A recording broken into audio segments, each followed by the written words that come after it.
Hi friends, welcome back to my channel. ಇವತ್ತು ನಾನು ಬೆಳಗ್ಗೆನೇ ವ್ಲಾಗ್ ಸ್ಟಾರ್ಟ್ ಮಾಡ್ಕೊಂಡಿದ್ದೀನಿ. ಟೈಮ್ ಬಂದು 7:30 ಆಗಿದೆ. ಅದಕ್ಕೆ ಕಾಫಿ ಮಾಡೋಣ ಅಂತ ಹೇಳ್ಬಿಟ್ಟು ಹಾಲು ಕಾಯೋಕ್ಕೆ ಇಟ್ಟಿದ್ದೀನಿ. ಮೋಕ್ಷನು ಎದ್ದು ಆಗಲೇ ಒದ್ದಾಡ್ತಿದ್ದ, ಅಮ್ಮ ಅಂತ ಕೂಗ್ತಿದ್ದ. ಅವನನ್ನು ಎತ್ಕೊಳ್ಳೋಣ ಅಂತ ಎಪ್ಸೋಣ ಅಂತ ಹೋಗ್ತಿದ್ದೆ. ಅವನು ಎದ್ದು ಆಗಲೇ ಒದ್ದಾಡ್ತಿದ್ದಾನೆ ನೋಡಿ, ಮಲ್ಕೊಂಡಿಲ್ಲ ಅವನು.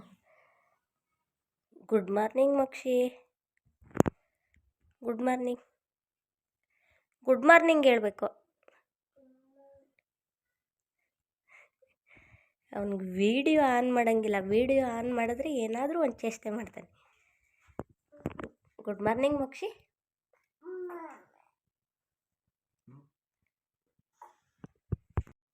ಅಷ್ಟರಲ್ಲಿ ಹಾಲು ಸಹ ಕಾದಿತ್ತು. ಇನ್ನು ನನಗೆ ಮತ್ತು ನನ್ನ ಹಸ್ಬೆಂಡ್ಗೆ ಇಬ್ಬರಿಗೂ ಕಾಫಿ ಮಾಡ್ಕೊಂಡು ಬಂದೆ. ಅವ್ರಿಗೆ ಕಾಫಿ ಜೊತೆಗೆ ತಿನ್ನೋಕ್ಕೆ ಏನಾದರೂ ಬೇಕೇ ಬೇಕು. Change coffee.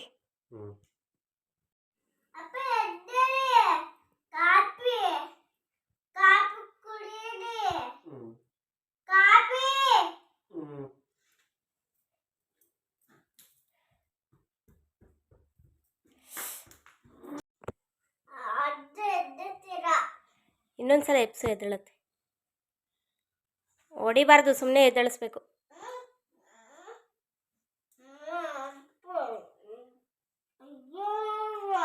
ಎದ್ದೇಳಲ್ವಾ? ಅವರನ್ನು ಎಪ್ಸಿ ಅವ್ರಿಗೆ ಕಾಫಿ ಕೊಟ್ಟು ಇನ್ನು ಮೋಕ್ಷಿಗೂ ಹಾಲು ಕೊಟ್ಟೆ. ಅವನು ಹಾಲು ಕುಡಿತಾ ಇದ್ದ.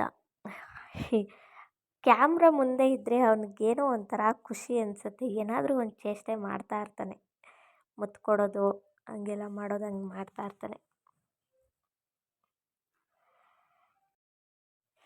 ಇನ್ನು ಇವತ್ತು ಸಹ ಊರಿಗೆ ಹೋಗೋದಿತ್ತು. ಊರಲ್ಲಿ ಅನ್ನದಾನ ಮಾಡಿಸ್ತಾ ಇದ್ರು ನಮ್ಮ ಮನೇಲಿ. ಅದಕ್ಕೆ ಅಮ್ಮನೂ ಮತ್ತು ಮಾಮನೂ ಕಾಲ್ ಮಾಡಿ ಬಾ ಬಾ ಅಂತ ಹೇಳಿ ಹಿಂಸೆ ಮಾಡಿದ್ರು. ಅದಕ್ಕೆ ಹೋಗೋಣ ಅಂತ ಹೊರಡ್ತಾ ಇದ್ವಿ. ಅದಕ್ಕೆ ಮೋಕ್ಷನ್ ರೆಡಿ ಮಾಡ್ತಾಯಿದ್ದೆ.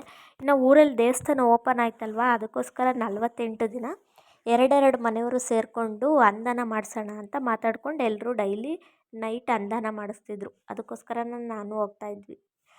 ಇನ್ನು ಮೋಕ್ಷಿಗೆ ನಾನು ಊರಿಗೆ ಹೋಗ್ಬೇಕಾದ್ರೆ ಯಾವತ್ತೂ ಸ್ನಾನ ಮಾಡಿಸಲ್ಲ ತಲೆಗೆ. ಯಾಕಂದರೆ ವೆದರ್ ಬೇರೆ ಸರಿ ಇಲ್ಲ. ಇನ್ನು ಬಸ್ಸಲ್ಲಿ ಹೋಗೋದು, ಗಾಳಿಗೇನಾದರೂ ಶೀತ ಥರ ಆಗುತ್ತೆ ಅಂತ ಹೇಳ್ಬಿಟ್ಟು ಅವನಿಗೆ ಸ್ನಾನ ಮಾಡಿಸಲ್ಲ.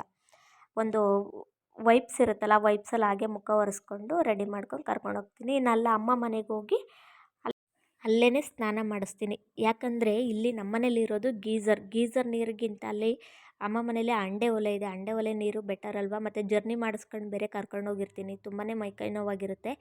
ಅಂಡೆ ಒಲೆ ಸ್ನಾನ ಮಾಡಿದ್ರೆ ಸ್ವಲ್ಪ ರಿಲೀಫ್ ಆಗ್ತಾನೆ ಅಂತ ಹೇಳ್ಬಿಟ್ಟು ಪ್ರತಿ ಸಲ ಊರಿಗೆ ಹೋದಾಗಲೂ ನಾನು ಹೀಗೆ ಮಾಡೋದು. ಆಯ್ ಮಕ್ಷಿ, ಎಲ್ಲಿಗೆ ಹೋಗ್ತಿದ್ಯಾ? ಯಾಕೆ? ಹೌದಾ, ಹೋಗೋಣ. ಅಪ್ಪ ಬೇಗ ರೆಡಿನೇ ಆಗ್ತಿಲ್ಲ ಅಲ್ವಾ ಮೋಕ್ಷಿ? ನಾನು ನೀನು ಬೇಗ ರೆಡಿ ಆದ್ವಿ.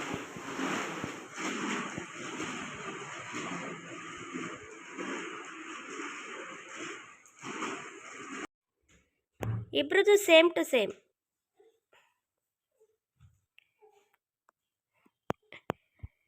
ಅವ್ರ ಅಪ್ಪಂಗೆ ಚೆನ್ನಾಗಿರೋ ಟೀ ಶರ್ಟ್ ಕೊಟ್ಟಿದ್ದೀನಿ, ಇವನಿಗೆ ಚೆನ್ನಾಗಿರೋದು ಕೊಟ್ಟಿಲ್ಲ ಅಂತ ಹೇಳಿ ಮುನಿಸ್ಕೊಂಡೋಗಿ ಮಲ್ಕೊಂಡಿರೋದಂಗೆ. ನಿಂದು ಚೆನ್ನಾಗೈತೆ ಬಾ ಮೋಕ್ಷಿ. ಚಿನೇ, ಅಪ್ಪಂದು ಚಿ ಬ್ಯಾ, ನಿಂದೆ ಸೂಪರ್ ನೋಡು, ಎಷ್ಟು ಚೆನ್ನಾಗೈತೆ ಅಲ್ವಾ?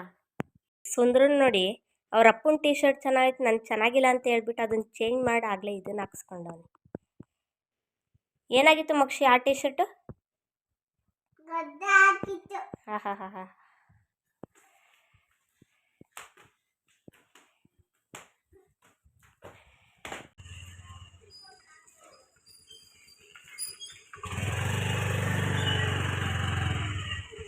ಬಾಯ್ ಬಾಯ್ ಮಕ್ಷಿ. ನಾನು ಬಾಯ್ ಮಾಡ್ತಿದ್ಯಾ? ನಾನು ಊರಿಗೆ ಹೋಗೋ ದಿನ ಮನೇಲಿ ತಿಂಡಿ ಮಾಡಲ್ಲ. ಯಾಕಂದರೆ ನಾನು ತಿಂಡಿಗೆಲ್ಲ ರೆಡಿ ಮಾಡಿ ನಾನು ತಿಂದು ಮೋಕ್ಷಿಗೆ ತಿನ್ನಿಸಿ ಮತ್ತು ರೆಡಿಯಾಗಿ ಹೋಗುವಷ್ಟರಲ್ಲಿ ನಮ್ಮ ಮನೆಯವ್ರ ಆಫೀಸಿಗೆ ಲೇಟ್ ಆಗಿಬಿಡುತ್ತೆ ಅಂತ ಹೇಳ್ಬಿಟ್ಟು ಮನೇಲಿ ತಿಂಡಿ ಮಾಡಲ್ಲ.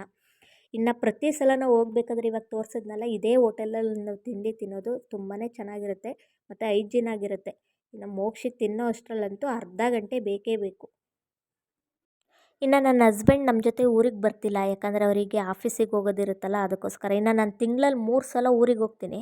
3 ಸಲನೂ ನನ್ನ ಜೊತೆ ಊರಿಗೆ ಬಂದುಬಿಟ್ರೆ ಅವ್ರ ಆಫೀಸಲ್ಲಿ ನೀನು ಮನೇಲೇ ಇರಪ್ಪ, ಬರಬೇಡ ಕೆಲಸಕ್ಕೆ ಅಂತ ಹೇಳ್ಬಿಡ್ತಾರೆ. ಅದಕ್ಕೆ ನಮ್ಮನ್ನು ಬಸ್ ಸ್ಟಾಪಿಗೆ ಕರ್ಕೊಬಂದು ಬಸ್ ಹತ್ಸಿ ಅವ್ರು ಕೆಲ್ಸಕ್ಕೆ ಹೋದರು. ಇನ್ನು ನಾನು ಮೋಕ್ಷಿ ಇಬ್ಬರು ಚಂದ್ರಾಯಪಟ್ಟಣ ಬಸ್ ಸ್ಟಾಪಲ್ಲಿ ಇಳ್ಕೊಂಡು ನನ್ನ ತಮ್ಮಂಗೆ ಕಾಲ್ ಮಾಡಿದೆ. ಅವನು ಸಹ ಪಾಪ ಕಾಲೇಜಲ್ಲಿ ಒಂದು ಹಾಫ್ ಆನ್ ಅವರ್ ಟೈಮ್ ಕೇಳಿಕೊಂಡು ಬಂದಿದ್ದ. ಇನ್ನು ಅವನು ಬಿಟ್ಟರೆ ನಮಗೆ ಕರ್ಕೊಂಡೋಗೋರು ಯಾರೂ ಇರಲಿಲ್ಲ, ಯಾಕಂದರೆ ಊರಲ್ಲಿ ಫಂಕ್ಷನ್ ನಡೀತಿತ್ತಲ್ಲ, ಎಲ್ಲರೂ ಬ್ಯುಸಿಯಾಗಿದ್ದರು. ಅದಕ್ಕೆ ಒಂದು ಹಾಫ್ ಆನ್ ಅವರ್ ಟೈಮ್ ಕೇಳಿಕೊಂಡು ಬಂದೆ. ಇನ್ನು ನನಗೂ ಚಂದ್ರಾಯಪಟ್ಟಣದಲ್ಲಿ ಸ್ವಲ್ಪ ಪರ್ಚೇಸಿಂಗ್ ಮಾಡೋದಿತ್ತು. ಮೋಕ್ಷಿನ ನನ್ನ ತಮ್ಮನ ಹತ್ರ ಬಿಟ್ಬಿಟ್ಟು ನಾನು ಇಲ್ಲಿ ಪೂಜೆ ಸಾಮಾನು ತಗೊಳ್ಳೋಣ ಅಂತ ಹೋಗಿದ್ದೆ. ಇನ್ನು ನಾನು ನಮ್ಮೂರ ದೇವರಿಗೆ ಮಡ್ಲಕ್ಕಿ ಜೊತೆ ಸೀರೆನೂ ಸಹ ಕೊಡ್ತೀನಿ ಅಂತ ಅಂದ್ಕೊಂಡಿದ್ದೆ. ಹಾಗೆ ಸೀರೆನೂ ಪರ್ಚೇಸ್ ಮಾಡೋದಿತ್ತಲ್ಲ, ಸೀರೆ ಅಂಗಡಿಗೆ ಬಂದು ನನಗೆ 2 ಸೀರೆ ಬೇಕಿತ್ತು. 2 ಸೀರೆನೂ ಸಹ ಪರ್ಚೇಸ್ ಮಾಡಿಕೊಂಡು ಅಲ್ಲಿಂದ ಹೊರಟ್ವಿ. ಅವತ್ತು ಶನಿವಾರ ಬಂದು ಚಂದ್ರಾಯಪಟ್ಟಣದಲ್ಲಿ ಸಂತೆ ನಡೆಯುತ್ತೆ. ಈ ಸಂತೆನ ನನಗೆ ಯಾವಾಗಲೂ ಚಿಕ್ಕ ಹುಡುಗಿನಲ್ಲಿ ನೋಡಿದ್ದು, ನಮ್ಮ ಅಜ್ಜಿ ಇರಬೇಕಾದ್ರೆ ನೋಡಿದ್ದು. ಅಜ್ಜಿ ಯಾವಾಗವಾಗ ನಮ್ಮ ಅಪ್ಪ ಅಂತೂ ಕರ್ಕೊಂಬರ್ತಿರ್ಲಿಲ್ಲ. ಅಜ್ಜಿ ಜೊತೆ ಹೇಗೋ ಆಟ ಮಾಡ್ಕೊಂಡು ಬರ್ತಿದ್ವಿ. ಇದು ಬಂದು ಥಿಯೇಟರ್, ನೇಮ್ ಬಂದು ಗಾಯತ್ರಿ ಥಿಯೇಟ್ರ್ ಅನಿಸುತ್ತೆ. ಹೌದು, ಗಾಯತ್ರಿ ಥಿಯೇಟ್ರು. ಇನ್ನು ನಾನು ಯಾವಾಗ ನೋಡಿದ್ದು ಅವಾಗ ಬಿಟ್ಟರೆ ಇನ್ನು ಇವಾಗಲೇ ಈ ಸಂತೆ ನೋಡ್ತಿರೋದು. ಆಲ್ಮೋಸ್ಟ್ ಒಂದು 10 ವರ್ಷನೇ ಆಯಿತು ಅಂದ್ಕೊಳ್ಳಿ. 10 ವರ್ಷ ಆದಮೇಲೆ ನಾನು ಮತ್ತೆ ಸಂತೆ ನೋಡಿದ್ದು. ಇನ್ನು ಸಂತೆ ಪೂರ್ತಿ ಒಂದು ರೌಂಡ್ ಎಲ್ಲ ತಿರುಗಾಡಿ ಇನ್ನು ಇಲ್ಲಿ ನಮ್ಮ ಅತ್ತೆ, ನಮ್ಮ ಮಾವ, ನಮ್ಮ ಅಣ್ಣ ಎಲ್ಲರೂ ಸಿಕ್ಕಿದ್ರು. ಇನ್ನು ನವೀನಿಗೂ ಕಾಲೇಜಿಗೆ ಲೇಟಾಗಿತ್ತಲ್ಲ, ಅದಕ್ಕೆ ನಮ್ಮನ್ನು ಇಲ್ಲಿ ಬಿಟ್ಬಿಟ್ಟು ಅವ್ನು ಕಾಲೇಜಿಗೆ ಹೋದ.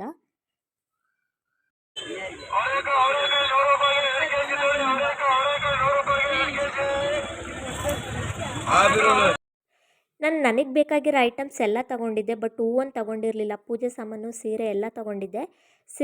ಹೂವು ಅಲ್ಲೂ ಕೇಳಿದೆ, ಬಟ್ ಅವರು ಜಾಸ್ತಿ ದುಡ್ಡು ಹೇಳಿದರು. ಇನ್ನು ನಮ್ಮ ಮಾಮರೆಲ್ಲ ತೊಗೊಳೋದಿತ್ತಲ್ಲ, ಅವ್ರ ಜೊತೆನೇ ತೊಗೊಳ್ಳೋಣ ಅಂತ ಹೇಳ್ಬಿಟ್ಟು ನಾನು ತೊಗೊಂಡಿರಲಿಲ್ಲ. ಅಲ್ಲಿ ಅವ್ರು ಹೇಳಿದ ರೇಟಿಗೂ ಇಲ್ಲಿ ಇವ್ರು ಕೊಟ್ಟಿದ್ದ ರೇಟಿಗೂ ಒಂದು ಮಾರಿಗೆ 30 ರೂಪಾಯಿ ದುಡ್ಡು ಉಳೀತು ನನಗೆ. ಹೂವೆಲ್ಲ ತೊಗೊಂಡು ಇವತ್ತು ಅದೇ ಅಂದಾನ ಇತ್ತು ಅಂತ ಹೇಳಿದ್ನಲ್ಲ, ಅಲ್ಲಿಗೆ ಸ್ವಲ್ಪ ದಿನಸಿ ಬೇಕಾಗಿತ್ತು. ಅದಕ್ಕೆ ದಿನಸಿ ತೊಗೊಳ್ಳೋಣ ಅಂತಲೂ ಬಂದಿದ್ವಿ. ಈ ದಿನಸಿ ಅಂಗಡಿ ಬಂದು ಚಂದ್ರಾಯಪಟ್ಟಣದಲ್ಲಿ ಗೌರ್ಮೆಂಟ್ ಹಾಸ್ಪಿಟಲ್ ಇದೆಯಲ್ಲ, ಅದರ ಆಪೋಸಿಟ್ ಇದೆ ಈ ಅಂಗಡಿ. ಅಂದರೆ ಇವಾಗ ಕೆನರಾ ಬ್ಯಾಂಕ್ ಓಪನ್ ಆಗಿದೆಯಂತಲ್ಲ, ಅದ್ರ ಪಕ್ಕ. ಈ ವಿಡಿಯೋನ ಚಂದ್ರಾಯಪಟ್ಟಣದಲ್ಲಿರೋರು ನೋಡ್ತಾ ಇದ್ದರೆ ಇಲ್ಲೇ ಬಂದು ಪರ್ಚೇಸ್ ಮಾಡಿ, ಯಾಕಂದರೆ ತುಂಬ ಫ್ರೆಂಡ್ಲಿ ಆಗಿ ಮಾತಾಡ್ತಾರೆ, ಮತ್ತು ಡಿಸ್ಕೌಂಟ್ ಮಾಡಿನೂ ಐಟಮ್ಸ್ ಹಾಕ್ಕೊಡ್ತಾರೆ. ನಮ್ಮ ಮನೇಲಿ ಆಲ್ಮೋಸ್ಟ್ ನಮ್ಮ ದೊಡ್ಡಮ್ಮ ಮನೇಲಿ, ನಮ್ಮ ಮಾಮ ಮನೇಲಿ, ನಮ್ಮ ಮನೇಲಿ ಆಲ್ಮೋಸ್ಟ್ ಎಲ್ಲರೂ ನಾವು ಇದೇ ಅಂಗಡಿಗೆ ಬಂದೇ ಪರ್ಚೇಸ್ ಮಾಡೋದು. ಇನ್ನು ದಿನಸಿ ಎಲ್ಲ ಪರ್ಚೇಸ್ ಮಾಡಿ ಅದನ್ನು ಆಟೋಗೆ ಹಾಕ್ಕೊಂಡು ಊರಿಗೆ ಹೊರಟ್ವಿ. ಊರಿಗೆ ಹೊರಟ್ರೆ ನಮ್ಮ ಮಾಮ ಆಗಲೇ ಪಾಪ ಊರಲ್ಲಿರೋರಿಗೆ ಒಂದು ಕೆಲಸನೂ ಕೊಟ್ಟು ಬಂದಿತ್ತು. ಅಂದಾನಕ್ಕೆ ಸ್ವಲ್ಪ ಊಟಕ್ಕೆ ಅವರೆಕಾಯಿ ಕಾಳು ಬೇಕಿತ್ತಲ್ಲ, ಅದಕ್ಕೆ ಅವರೆಕಾಯಿ ಸುಲಿಯೋಕೆ ಹೇಳಿದರು. ಇದು ನಮ್ಮ ಮನೆ ಹತ್ರ ಕುತ್ಕೊಂಡು ನಮ್ಮಮ್ಮ, ನಮ್ಮ ಅತ್ತೆ, ನಮ್ಮ ದೊಡ್ಡಮ್ಮ, ಕನಕಾಂಟಿ ಎಲ್ಲರೂ ಕುತ್ಕೊಂಡು ಅವರೆಕಾಯಿ ಸುಲಿತಾಯಿದ್ರು. ಊರಿಗೆ ಬಂದರೆ ಈ ಥರ ಎಲ್ಲ ನೋಡೋಕ್ಕೆ ಎಷ್ಟು ಖುಷಿಯಾಗುತ್ತಲ್ವ. ಅಲ್ಲಿ ಸಿಟಿಲಿ ನಾನು, ಮೋಕ್ಷಿ, ನಮ್ಮ ಹಸ್ಬೆಂಡ್ ಬಿಟ್ಟರೆ ಇನ್ಯಾರೂ ಇರಲ್ಲ. ಅಪ್ಪ ಬೇಜಾರಾಗ್ಬಿಟ್ಟಿತ್ತು.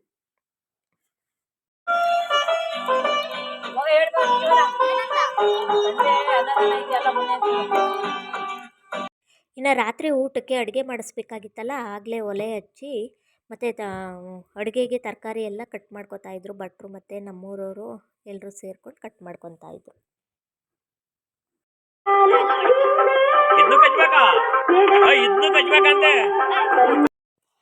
ಇನ್ನು ನಾವೆಲ್ಲರೂ ರೆಡಿಯಾಗಿ ದೇವಸ್ಥಾನಗಳಿಗೆ ಅಷ್ಟರಲ್ಲಿ ಪೂಜೆ ಮಾಡಿಸ್ಬಿಡೋಣ ಅಂತ ಹೊರಟ್ವಿ. ನಾನು, ನಮ್ಮ ಅತ್ತೆ, ನಮ್ಮ ದೊಡ್ಡಮ್ಮ, ಮೋಕ್ಷಿ 4 ಜನನೂ ಹೊರಟ್ವಿ. ಈ ದೇವ್ರ ಹೆಸರು ಬಂದು ಒಳಗೇರಮ್ಮ ಅಂತ ಹೇಳಿ. ಪೂಜೆ ಎಲ್ಲ ಮುಗಿಸಿ ಅಲ್ಲೇ ಆ ದೇವಸ್ಥಾನದಲ್ಲಿ ನಾನು ಒಂದು ಫೋಟೋ ತೆಗೆಸ್ಕೊಂಡು ಅಲ್ಲಿಂದ ಮಾರಮ್ಮನ ದೇವಸ್ಥಾನಕ್ಕೆ ಬಂದ್ವಿ. ಮಾರಮ್ಮನ ದೇವಸ್ಥಾನದಲ್ಲೂ ಸಹ ಪೂಜೆ ಎಲ್ಲ ಮುಗಿಸ್ಕೊಂಡು ಅಲ್ಲಿಂದ ನೆಕ್ಸ್ಟು ಬಸವಣ್ಣನ ದೇವಸ್ಥಾನಕ್ಕೆ ಹೋದ್ವಿ. ಎಷ್ಟು ಗಡಿಬಿಡಿಲಿ ಪೂಜೆ ಆಯಿತು ಅಂತ ಅಂದರೆ ತುಂಬಾ ಲೇಟಾಗಿತ್ತು, ಮತ್ತು ಮಳೆ ಬರೋ ಟೈಮ್ ಬೇರೆ ಇತ್ತು. ಊಟಕ್ಕೆ ಕೊಡಬೇಕಿತ್ತಲ್ಲ, ಅದಕ್ಕೋಸ್ಕರ ನಮ್ಮ ಮಾಮ ಎಲ್ಲಿದ್ದೀರಾ ಬೇಗ ಬನ್ನಿ ಅಂತ ಹಿಂಸೆ ಕೊಟ್ಟಿದ್ದು. ಇನ್ನು ಇದೇ ದೇವ್ರದ್ದು ದೇವಸ್ಥಾನ ಓಪನ್ ಆಗಿದ್ದು. ಇನ್ನು ನಾವು ಎಲ್ಲ ದೇವಸ್ಥಾನಕ್ಕೂ ಪೂಜೆ ಮಾಡಿಸ್ಕೊಂಡು ಬರೋ ಅಷ್ಟರಲ್ಲಿ ಊಟಕ್ಕೆ ಕೊಡೋ ಟೈಮು ಆಗಿತ್ತು. ಹಾಗೆ ನಮ್ಮೂರ ಜನನೂ ಸಹ ಎಲ್ಲರೂ ಬಂದಿದ್ದರು. ಮಳೆ ಬಂದುಬಿಡುತ್ತೆ ಅಂತ ಹೇಳ್ಬಿಟ್ಟು ಎಲ್ಲರೂ ಬೇಗ ಊಟ ಕೊಟ್ಬಿಡೋಣ ಅಂತ ಹೇಳಿ ಊಟ ಕೊಡ್ತಿದ್ರು. ಇನ್ನು ಅವತ್ತು ಊಟಕ್ಕೆ ಒಬ್ಬಟ್ಟು, ಅನ್ನ ಸಾಂಬಾರು, ಚಿತ್ರಾನ್ನ, ಕಾಳುಗೊಜ್ಜು, ಇನ್ನು ಮಾಮೂಲಿ ಹಪ್ಳ ಉಪ್ಪಿನಕಾಯಿ ಇಷ್ಟು ಮಾಡಿಸಿದ್ವಿ. ಅಲ್ಲೆಲ್ಲ ಮುಗಿಸ್ಕೊಂಡು ನಾವುಗಳೆಲ್ಲ ಮನೆಗೆ ಬಂದು ಊಟ ಮಾಡಿದ್ವಿ. ಯಾಕಂದರೆ ತುಂಬಾ ಮಳೆ ಬರೋಕ್ಕೆ ಸ್ಟಾರ್ಟ್ ಆಯಿತು. ಅದಕ್ಕೋಸ್ಕರ ಅಲ್ಲಿ ಊಟ ಎಲ್ಲ ಮನೆಗೆ ತಗೊಬಂದು ಮನೆಯಲ್ಲೇ ಊಟ ಮಾಡ್ತಾಯಿದ್ವಿ. ಇದು ನೆಕ್ಸ್ಟ್ ಡೇ. ಹಾಗೆ ಕಂಟಿನ್ಯೂ ಮಾಡ್ತಿದ್ದೀನಿ ಇದೇ ವಿಡಿಯೋದಲ್ಲಿ. ಎದೇಳು ಮಕ್ಷೆ ಮಕ್ಷಿತಾ. ನಾವು ನೆನ್ನೆ ನೈಟು ಊಟ ಎಲ್ಲ ಮಾಡಿ ಮಲ್ಕೊಳ್ಳೋ ಅಷ್ಟರಲ್ಲಿ ತುಂಬಾ ಲೇಟಾಗಿತ್ತು. ಅದಕ್ಕೆ ಮೋಕ್ಷಿ ಎದ್ದೇಳ್ತಿಲ್ಲ. ಮಾಮಿಗೆ ಹೋಗೋಣ. Good morning Mokshi. Good morning. Good morning. Night ಎಲ್ಲ ದೇವಸ್ಥಾನಕ್ಕೂ ಪೂಜೆ ಮುಗಿಸ್ಕೊಂಡು ಬರೋ ಅಷ್ಟರಲ್ಲಿ ತುಂಬಾ ಲೇಟಾಗಿತ್ತು. ಹಾಗೆ ಮಳೆನೂ ಸಹ ಬರ್ತಾ ಇತ್ತಲ್ಲ, ಅದಕ್ಕೆ ಇದೊಂದು ದೇವಸ್ಥಾನಕ್ಕೆ ಬೆಳಗ್ಗೆ ಮಾಡಿಸಿದ್ರಾಯ್ತು ಬಿಡು ಅಂತ ಹೇಳ್ಬಿಟ್ಟು ಸುಮ್ಮನಾಗಿದ್ವಿ. ಅದಕ್ಕೆ ಈ ದೇವಸ್ಥಾನಕ್ಕೂ ಪೂಜೆ ಮಾಡಿಸೋಣ ಅಂತ ಹೇಳ್ಬಿಟ್ಟು ನಾನು, ನಮ್ಮ ದೊಡ್ಡಮ್ಮ ಮತ್ತು ನನ್ನ ಮಗ 3 ಜನನೂ ರೆಡಿಯಾಗಿ ಹೋಗ್ತಾ ಇದ್ವಿ.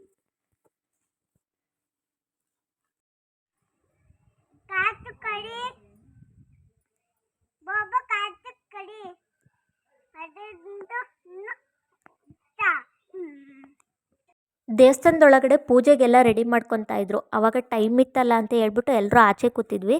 ಆವಾಗ ಅವನು ಮೋಕ್ಷಿ ಆ ನಾಯಿ ಜೊತೆ ಮಾತಾಡ್ತಾ ಇದ್ದ. ಅಲ್ಲಿ ಬೆಕ್ಕು ಇದೆ, ಬೆಕ್ಕನ್ನ ಕರಿ ಕರಿ ಅಂತ ಹೇಳಿ. ಇನ್ನು ಈ ಹಾಡು ದೇವಸ್ಥಾನದಲ್ಲಿ ದೇವ್ರಿಗೆ ಅಂತಲೇ ಬಿಟ್ಟಿರೋಂಥ ಹಾಡು.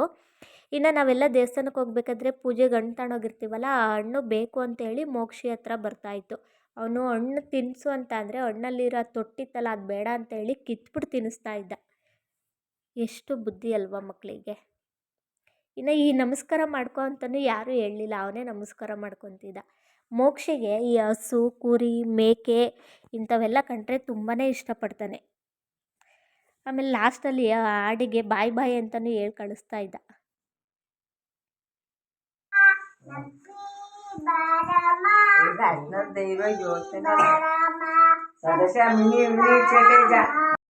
ಇನ್ನು ಈ ದೇವಸ್ಥಾನದ ಹೆಸರು ಬಂದು ಲಕ್ಷ್ಮೀ ದೇವಿ ದೇವಸ್ಥಾನ. ತುಂಬಾ ಪವರ್ಫುಲ್ ದೇವರು ಅಂತ ಹೇಳ್ಬೋದು. ಯಾಕಂದರೆ ನಮ್ಮ ಸುತ್ತಮುತ್ತ ಹಳ್ಳಿಗಳಿಂದನೂ ಈ ದೇವಸ್ಥಾನಕ್ಕೆ ಬಂದು ಪೂಜೆ ಮಾಡಿಸ್ಕೊಂಡು ಹೋಗ್ತಾರೆ ಮತ್ತು ಎಲ್ಲರೂ ಜಾಸ್ತಿ ನಂಬ್ತಾರೆ. ಹಾಗೆ ನಾನು ಕೂಡ ಈ ದೇವ್ರನ್ನ ತುಂಬಾ ನಂಬ್ತೀನಿ. ಯಾಕಂದರೆ ಈ ದೇವಸ್ಥಾನಕ್ಕೆ ಬಂದಮೇಲೆ ನನ್ನ ಲೈಫೇ ಚೇಂಜ್ ಆಯಿತು. ಮತ್ತು ಇಲ್ಲಿ ನಾನು ಏನೇ ಹರಕೆ ಕಟ್ಕೊಂಡಿದ್ರು ಆ ಹರಕೆಗಳೆಲ್ಲ ಈಡೇರಿದೆ. ನಾನಂತೂ ತುಂಬಾ ನಂಬ್ತೀನಿ ಈ ದೇವ್ರನ್ನ. ಓಕೆ ಫ್ರೆಂಡ್ಸ್, ಈ ವಿಡಿಯೋನ ಇಲ್ಲಿಗೆ ಎಂಡ್ ಮಾಡ್ತಿದ್ದೀನಿ. ವಿಡಿಯೋ ಇಷ್ಟ ಆದರೆ ಲೈಕ್ ಮಾಡಿ, ಹಾಗೆ ಶೇರ್ ಮಾಡಿ. ಮತ್ತು ಈ ವಿಡಿಯೋನ ನೋಡ್ತಿರೋರೆಲ್ಲರೂ ಸಬ್ಸ್ಕ್ರೈಬ್ ಮಾಡ್ಕೊಂಡು ವೀಡಿಯೋಸ್ನ ನೋಡಿ. Thank you all.